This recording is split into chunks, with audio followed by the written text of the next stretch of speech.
There's a lot of talk in the news right now about inflation, the strikes across the country, equal pay, cost of living. And listen, at the end of the day, this economy is completely fucked. The economy is finished. If you haven't noticed already, there's no way to repair this economy. It's broken beyond repair. What's needed is a new financial system. The only issue is that the new financial system that's being put in place is entirely digital, traceable, and ultimately speaking is going to end up with implants, RFID technology. It's in Sweden already. It's existing technology. You can look it up. Yeah, the Bible refers to it as the mark of the beast in Revelations, the 13th chapter and the 16th verse. Yeah, at the end of the day, two major things contribute towards inflation.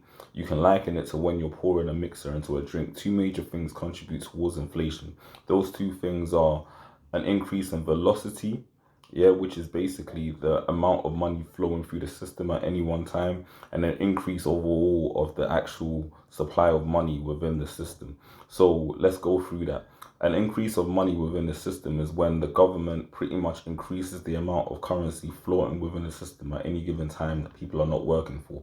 During COVID, people were told to stay at home and not go to work, but were still paid anyway. Yeah, and the UK population is over 60 million people. Let's just say half of that, for argument's sake, is working class. Yeah, that means you had to pay at a minimum. Let's say they paid everyone, just to make this simple, £10, right, a day. That's £300 million. Yeah, a day that they were paying out to people out of nowhere. Literally, money that was created out of nowhere with no effort, nothing. And then on top of that, you also have the issue of velocity. Now, velocity is where, like, you might pay me money into my bank account from work. I then take that money and I go to Nike and I purchase one of these hoodies. Nike then pay their suppliers in China and blah, blah, blah, and money floats around in the system.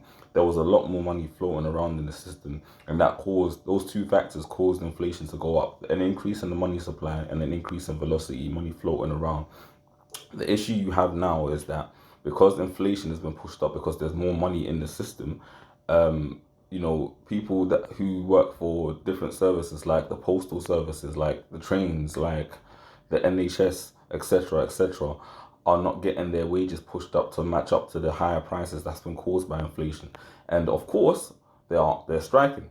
Now, what happens is when people strike, if they don't get what they want, of course, there's going to be issues because there's cost of living issues. Their pay is not going up with inflation. But like I said, the currency system is already fucked up to the point where it cannot be fixed. Hence why, if you give everybody, postal workers, air hostesses, pilots, train drivers, nurses, etc., the pay increase that they want, that's still not going to fix the problem of inflation. All that's going to do is drive inflation higher. And because at the end of the day, it contributes to the two major factors. You're giving everybody more money, yeah, higher pay, which increases the amount of money in the system, and then they're going to use that money to do things like pay bills, buy stuff for their houses, etc. That increases velocity. So basically, it's a damned if you do, damned if you don't situation. You don't give people money, they're going to be fucked. You give people money in the long term, there's going to be more inflation. They'll feel good in the moment, but when the inflation cycle catches up, it's going to be more fuckery. And that's the conundrum that this UK currency system is in. Hence why they're operating, they're working on creating what's known as Bitcoin, which is basically a digital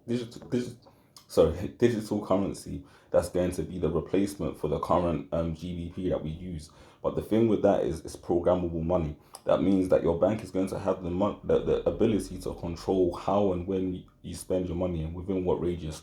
So essentially, you know how you get paid, and it's technically computer digits on the screen paid into your bank account. It's going to be exactly like that, man. And then the banks can either decide to use retail banks, or they can use the direct central bank of England to pay you directly into your bank account. But that money is programmable, so they can stop you from buying particular items if they want to. They can stop you spending after a certain particular time. If you're a person that's got bad behavioral tendencies, they can just stop your money from working. That's the future, and that's what we're going towards. Real shit.